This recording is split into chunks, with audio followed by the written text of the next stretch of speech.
రైటిక పత్రికల్లో వచ్చిన ప్రధానమైన వార్తలు ఒకసారి మనం చూద్దాం. ముందుగా నమస్తే తెలంగాణలో కోటాకు కాటు బీసీలకు పోటు అంటూ ప్రధానంగా బీసీలకు కాంగ్రెస్ సర్కారు వెన్నుపోటు పొడిచిందనే అంశం ప్రధానంగా మనకు ఈరోజు నమస్తే తెలంగాణలో కనిపిస్తోంది. దీంతో పాటు అన్ని పత్రికల్లో కూడా ఈ వార్త ప్రధానంగా మనం చూడవచ్చు.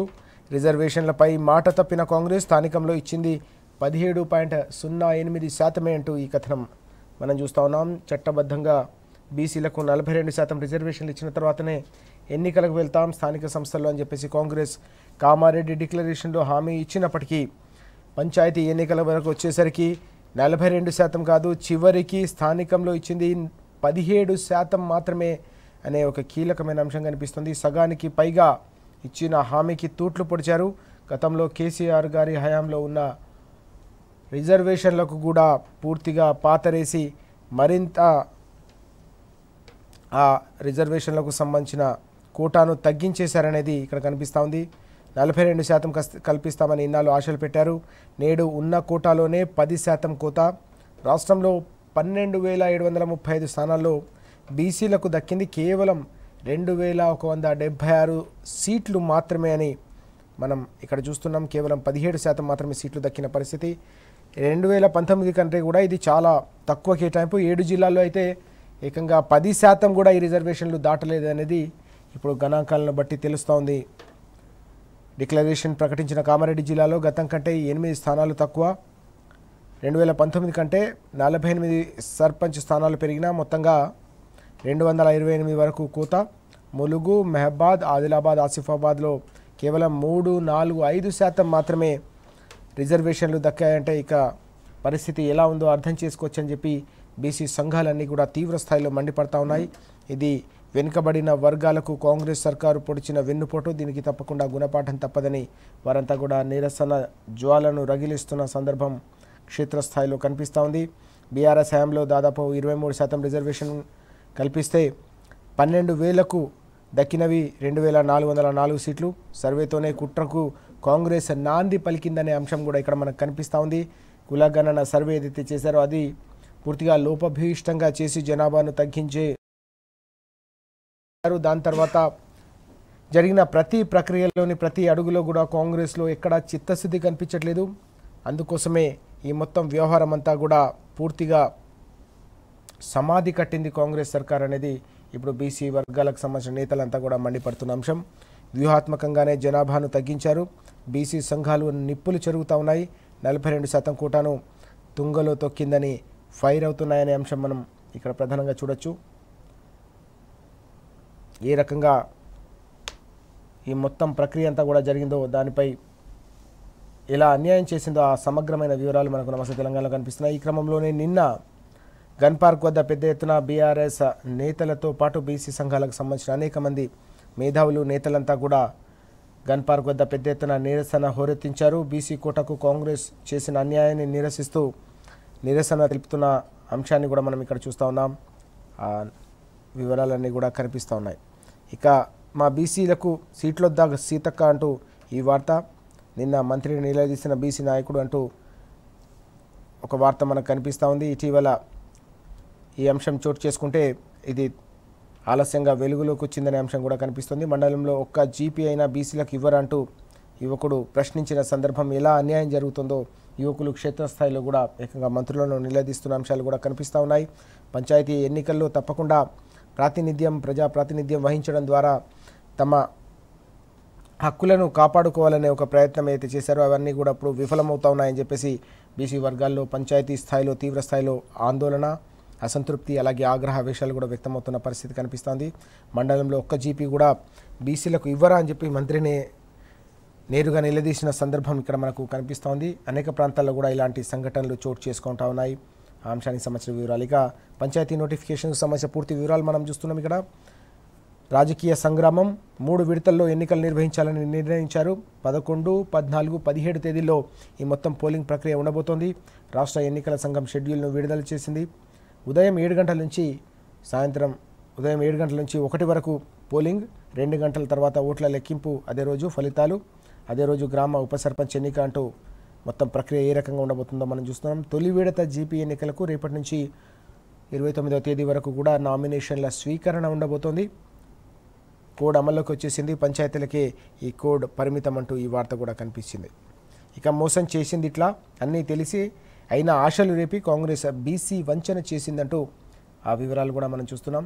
కామారెడ్డి డిక్లరేషన్ పేరిట బురుడి కొట్టించారు, ఆ తర్వాత కుల సర్వే పేరిట మరోసారి మభ్యపెట్టారు, బిల్లుల పేరిట గారడీ చేశారు, ఢిల్లీలో ధర్నా పేరిట కేవలం హడావిడి హంగామా తప్ప ప్రయోజనం లేదు, చివరికి ఆర్డినెన్స్ అన్నారు, జీవోల పేరిట పీఠముడి పెట్టి పూర్తిగా న్యాయస్థానాల్లో అనేక రకాల చిక్కుముడిలో ఉండే జీవోలను పెట్టి దీన్ని పూర్తిగా మరోసారి మభ్యపెట్టే ప్రయత్నం చేశారు. చివరికి 20% లోపే ఖరారు చేస్తూ జీవో, అడుగడుగున ఇష్టారాజ్యం, చట్టాలు కోర్టు తీర్పులు నిబంధనలకు విరుద్ధంగా అడుగడుగున పాతరేశారనే అంశం ప్రధానంగా ఇక్కడ మనకు కనిపిస్తూ ఉంది. ఆ అంశానికి సంబంధించిన వివరాలన్నీ కూడా మనం ఇక్కడ చూస్తూ ఉన్నాం. ఇక మరొక కీలకమైన అంశం కూడా మనం చూడొచ్చు. ఇక్కడ క్యాబినెట్లో రగడ పవర్ ప్లాంట్ ప్రతిపాదనపై మంత్రుల ఫైర్ అంటూ నిన్న జరిగిన క్యాబినెట్ సమావేశంలో అన్నిటికంటే ముఖ్యంగా విద్యుత్ ప్లాంట్లకు సంబంధించిన అంశంపైనే, విద్యుత్ వ్యవహారంపైనే పెద్ద ఎత్తున చర్చ జరిగినట్టుగా తెలుస్తోంది. పీపీటీ ఇచ్చిన బ్యూరోక్రాట్లపైనే ఆగ్రహం వ్యక్తం చేసినట్టుగా కూడా సమాచారం అందుతోంది. బొగ్గు లేని చోట మీరు ప్లాంట్ ఎట్లా కడతారు, ఇది ఎట్లా సాధ్యం అని చెప్పేసి మంత్రులు తమ అభ్యంతరాలను కూడా ఈ క్యాబినెట్ సమావేశంలో వ్యక్తం చేసినట్టు బయటికి సమాచారం అందింది. యాదాద్రిలో బీఆర్ఎస్ కట్టిన ప్లాంట్ మీద మనమే విచారణ చేసి ఇప్పుడు మళ్ళీ అలాంటిదే కడదామని చెప్పేసి ఇలా అంటారని కూడా ఈ సందర్భంగా మంత్రులు ప్రశ్నించినట్టుగా తెలుస్తోంది. గతంలో యాదాద్రిలో తెలంగాణ భవిష్యత్తు అవసరాల కోసం నిర్మించిన పవర్ ప్లాంట్, బీఆర్ఎస్ హయాంలో కేసీఆర్ గారి దార్శనికతతో నిర్మించిన పవర్ ప్లాంట్ పైన తీవ్రస్థాయిలో అభ్యంతరాలు వ్యక్తం చేసింది ఆ కాంగ్రెస్ పార్టీ. ఆ తర్వాత అధికారంలోకి వచ్చిన తర్వాత దానికి రిబ్బన్ కటింగ్లు చేసిన సందర్భం. ఇప్పుడు అలాంటి ప్లాంట్ని మరో చోట కడతామని చెప్పేసి ఏదైతే ప్రతిపాదన తెరపైకి తీసుకొస్తున్నారో ఇది ప్రజలకు ఏం సమాధానం చెప్తాం? గతంలో చేసిన ఆరోపణలన్నీ డొల్లాని మరోసారి ప్రజాక్షేత్రంలో కాంగ్రెస్ దోషిగా నిలబడడం ఖాయమనే ఆందోళన ఈరోజు మంత్రుల్లో కావచ్చు క్యాబినెట్లో వ్యక్తమవుతున్న వేళ ఈ అంశాన్ని ప్రధానంగా క్యాబినెట్లో ప్రస్తావించినట్టుగా కూడా తెలుస్తోంది.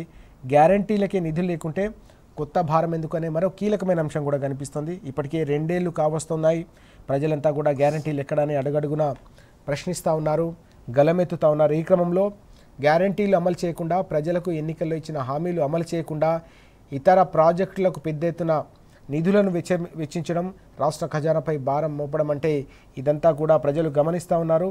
మీరు మా హామీలను అమలు చేయకుండా ఎక్కడి నుంచి మరి నిధులు లేవు, పైసలు లేవు అన్నప్పుడు ఈ కొత్త ప్రాజెక్టులకు ఎక్కడి నుంచి నిధులు వస్తున్నాయని ప్రజలు తప్పకుండా ప్రశ్నిస్తారు. ఆ ప్రశ్నకు ఏం సమాధానం చెప్పాలి అని చెప్పి కూడా ఈ సందర్భంగా మంత్రులు నిలదీశారనే అంశం కూడా కనిపిస్తుంది.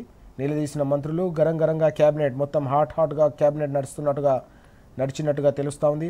అభివృద్ధి చెందిన సిటీల్లో అండర్ గ్రౌండ్ కేబుల్ సిస్టమ్ ఎలా సాధ్యమవుతుందంటూ కూడా అభ్యంతరం వ్యక్తమైంది.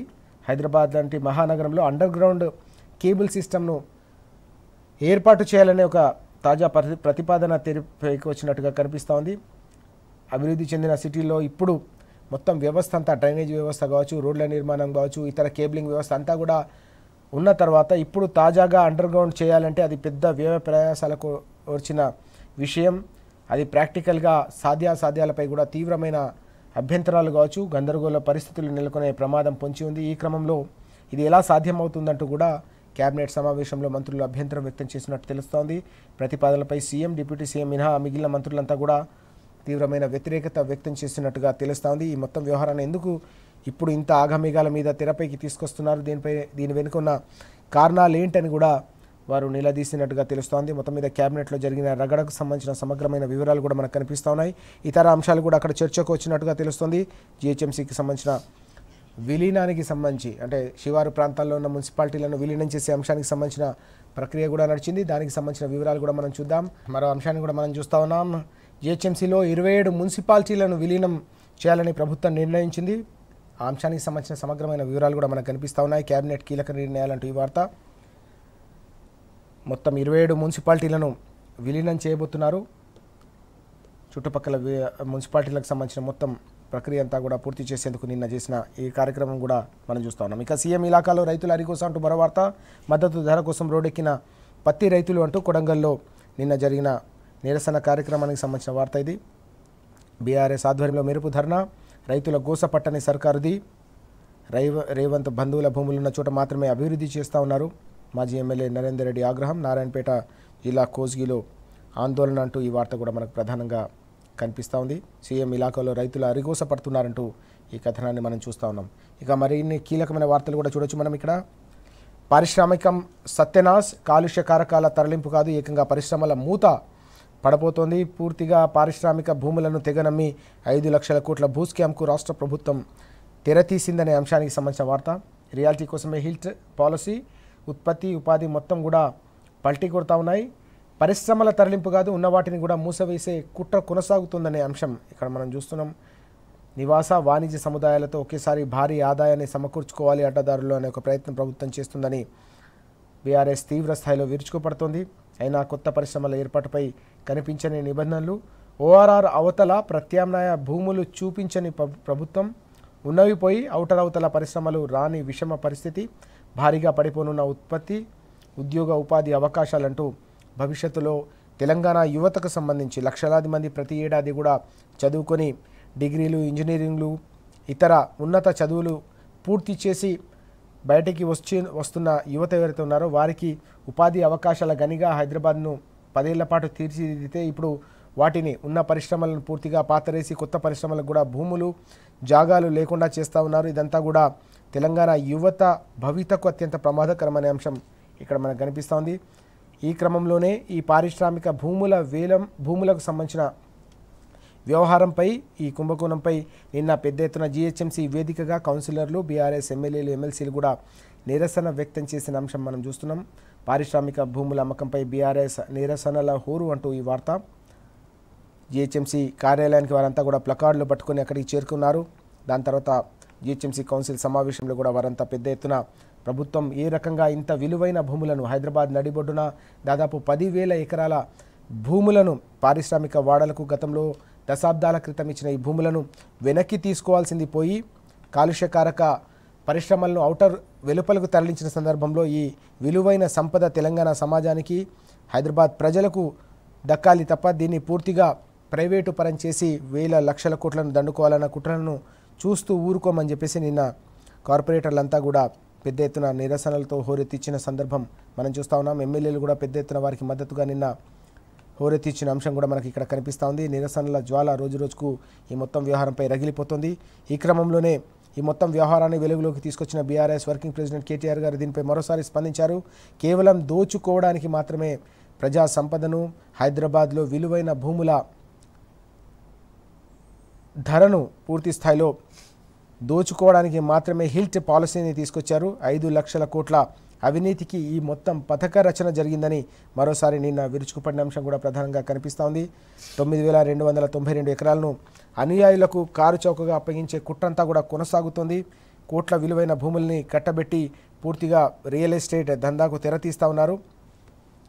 వారసత్వంగా మునిమనుమడి వరకు కూడా కావాల్సినంత దోచుకునేందుకు రేవంత్ కుతంత్రం అంటూ నిన్న కేటీఆర్ గారు తీవ్రస్థాయిలో విరుచుకుపడిన అంశం.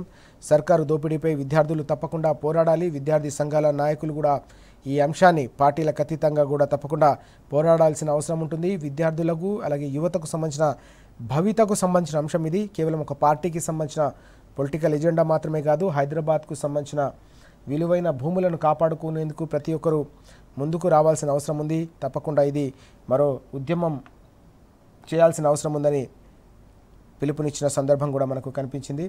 హిల్ట్ పాలసీతో హై డిజాస్టర్ రిస్క్ అంటూ ఇదే అంశానికి సంబంధించిన కథనం మనం చూస్తున్నాం. భూ కన్వర్షన్తో పర్యావరణం, ఆర్థిక అలాగే సామాజిక విధ్వంసం జరుగుతుందనే ఆందోళనను నిన్న నమస్తే తెలంగాణతో ప్రొఫెసర్ బివి సుబ్బారావు గారు వ్యక్తం చేశారు. ప్రజారోగ్యంపై ప్రభుత్వానికి ఏమాత్రం కూడా పట్టింపు లేదా అంటూ కూడా ఆయన నిలదీసిన అంశం కూడా కనిపిస్తోంది. పారిశ్రామిక వాడల్లో మార్పుల కోసం జర్మనీ నుంచి నిధులు, వాటి వినియోగంపై ప్రభుత్వం శ్వేతపత్రం విడుదల చేయాలని కూడా కోరిన సందర్భం, డిమాండ్ చేసిన అంశం కూడా మనకు కనిపిస్తోంది. దశాబ్దాల పాటు అక్కడ పారిశ్రామిక వాడలు కొనసాగాయి, రసాయనాలతో కూడిన కంపెనీలు నడిచాయి. ఈ క్రమంలోనే అక్కడ భూగర్భ జలాలన్నీ కూడా కలుషితమైపోయిన ఈ తరుణంలో వాటిని ఏకంగా విల్లాలు కావచ్చు, అపార్ట్మెంట్లు కావచ్చు, జనావాసాలకు కేటాయించడం అంటే ప్రజల ఆరోగ్యాలతో చెలగాటమాడడమే, భవిష్యత్తు తరాలతో చెలగాటమాడడమే. ఎట్టి పరిస్థితుల్లో కూడా వాటిని ఏ రకంగా వాడుకోవాలనే దానిపై ఒక అధ్యయనం జరగాల్సిన అవసరం ఉంటుంది. కానీ ఇలాంటి అధ్యయనం లేకుండా పర్యావరణ, ఆర్థిక, సామాజిక విధ్వంసం చేయడం అనేది ఈ భూ కన్వర్జన్తో ఇలాంటి విధ్వంసాలకు పాల్పడడం అత్యంత దారుణం అని చెప్పి మండిపడిన సందర్భం కూడా కనిపించింది. ఆ అంశానికి సంబంధించిన సమగ్రమైన వివరాలు కూడా మనం చూస్తూ ఉన్నాం. మరో కీలకమైన వార్త కూడా మనకు కనిపిస్తూ ఉంది. పవర్ కోసం మేడిగడ్డ, ఇసుక కోసం చెక్ డ్యామ్, పేల్చివేత కూల్చివేత అంటూ ఈ వార్తను మనం చూడొచ్చు. నిన్న కరీంనగర్ జిల్లా జమ్మికుంట మండలం తనుగుల శివార్లో తెగిన చెక్ డ్యామ్ను నిన్న మాజీ మంత్రి హరీష్ రావు గారితో పాటు ఇతర నేతలంతా కూడా సందర్శించారు. బాంబులు పెట్టడం వల్లే బరాజ్ కుంగిందా, గతంలో మేడిగడ్డకు సంబంధించి అని చెప్పి అనుమానం వ్యక్తం చేసిన సందర్భం. కుంగుబాటుపై విధ్వంసపు కుట్ర దాగున్నదా, వరుస ఘటనలతో ఈ అనుమానాలన్నీ కూడా బలపడతా ఉన్నాయని చెప్పేసి మండిపడుతున్న పరిస్థితి కనిపిస్తూ ఉంది. తాజాగా గుంపుల తనుగుల చెక్ డ్యామ్ పేల్చివేత, పై నిర్మించిన చెక్ డ్యామ్ కూడా కూల్చేందుకు అగంతకులు కుట్ర చేశారు. రైతులు కంటపడడంతో తప్పిన పెను ప్రమాదం, విధ్వంసం వెనుక కారణాలపై అనుమానాలు ఎన్నో అంటూ ఈ కథనం. ఈ క్రమంలోనే కేసీఆర్ గారు కడితే రేవంత్ కూల్చుతున్నాడు, చెక్ డ్యాంలను పేల్చినట్టే మేడిగడ్డను కూడా కూల్చేశారంటూ నిన్న హరీష్ రావు గారు తీవ్రస్థాయిలో విరుచుకుపడ్డారు. మానేరుపై దుశ్చర్య కాంగ్రెస్ గుండాల పనే అంటూ నిన్న ఆయన తీవ్రస్థాయిలో విరుచుకుపడిన అంశం కూడా కనిపించింది. ఈ మొత్తం వ్యవహారం అంతా చూస్తూ ఉంటే గతంలో మేడిగడ్డపై కూడా ఇదే రకమైన కుట్ర జరిగిందా అంటూ ఆయన తీవ్రస్థాయిలో ధ్వజమెత్తిన సందర్భం కూడా కనిపించింది. కేసీఆర్ గారు అడుగడుగునా కూడా గ్రామాన పెద్ద ఎత్తున చెక్ డ్యాంలను నిర్మించి, ప్రాజెక్టులను నిర్మించి వ్యవసాయానికి ఒక విప్లవం లాంటి పరిస్థితిని తీసుకొస్తే, రైతుకు వెన్నుదన్నుగా నిలిచి దశాబ్దాల సాగునీటి కష్టాలను తీర్చితే కాంగ్రెస్ అధికారంలోకి వచ్చిన తర్వాత వాటిని కూలుస్తూ ఉన్నారు, రైతును నట్టేట ముంచుతూ ఉన్నారు. కేవలం ఇసుక మాఫియా కోసం, ఇసుక దందాల కోసం ఉన్న చెక్ డ్యాంలను ఈ రకంగా కూల్చడం అత్యంత దారుణం. రైతులు కాంగ్రెస్ సర్కార్ను క్షమించారని చెప్పి ఆయన తీవ్రస్థాయిలో విరుచుకుపడిన సందర్భం. ముఖ్యమంత్రిపై కూడా తీవ్రస్థాయిలో ధ్వజమెత్తిన అంశం కూడా మనకి ఇక్కడ ప్రధానంగా కనిపిస్తోంది. క్షమించాలి. ఇక ఒక్కసారి తెలంగాణ టుడే చూద్దాం. తెలంగాణ టుడేలో ప్రధానంగా local polls quota Congress plays foul అంటూ వార్త కనిపిస్తోంది. Forget 42%, only 17% extended as against the statutory 23% reservation provided in 2019 అంటూ ఈ వార్త. గతంలో ఉన్న రిజర్వేషన్లకు కూడా పూర్తిగా పాతరేశారు. 42% రిజర్వేషన్లని చివరికి 17% పూర్తిగా రిజర్వేషన్లను సమాధి చేసిన, బీసీ రిజర్వేషన్లు సమాధి చేసిన కాంగ్రెస్కు తప్పకుండా ప్రజాక్షేత్రంలో శిక్ష తప్పదని చెప్పి హెచ్చరిస్తున్న అంశం కూడా ఇక్కడ మనకు ప్రధానంగా కనిపిస్తూ ఉంది. అలాగే BRS protest rattle GHMC meet అంటూ నిన్న జీహెచ్ఎంసీ వేదికగా, జీహెచ్ఎంసీ కౌన్సిల్ సమావేశం వేదికగా బీఆర్ఎస్ కార్పొరేటర్లు, ఎమ్మెల్యేలంతా కూడా తీవ్ర స్థాయిలో ప్రభుత్వంపై విరుచుకుపడిన అంశం. భారీ స్థాయిలో జరుగుతున్న భూ కుంభకోణానికి సంబంధించిన వ్యవహారంపై తప్పకుండా విచారణ జరపాల్సిన అవసరం ఉందని వారంతా కూడా డిమాండ్ చేసిన సందర్భం కూడా మనకు కనిపించింది. ఆ అంశానికి సంబంధించిన వివరాలు కూడా మనం చూస్తూ ఉన్నాం. Hyderabad all set to expand అంటూ మరో వార్త కూడా మనం చూస్తూ ఉన్నాం. జీహెచ్ఎంసీలో శివారు ప్రాంతాలకు సంబంధించిన మున్సిపాలిటీల విలీనం అనేది ఇప్పుడు మనకు ప్రధానంగా కనిపిస్తుంది. ఎందుకోసం చేశారనేది ఇప్పుడు అందరూ కూడా దీని వెనుక కారణాలు ఏంటని చర్చించుకుంటున్న సందర్భం కూడా మనకు కనిపిస్తూ ఉంది. ఇవి ఈరోజు పత్రికల్లో ప్రధానంగా వచ్చిన వార్తలు.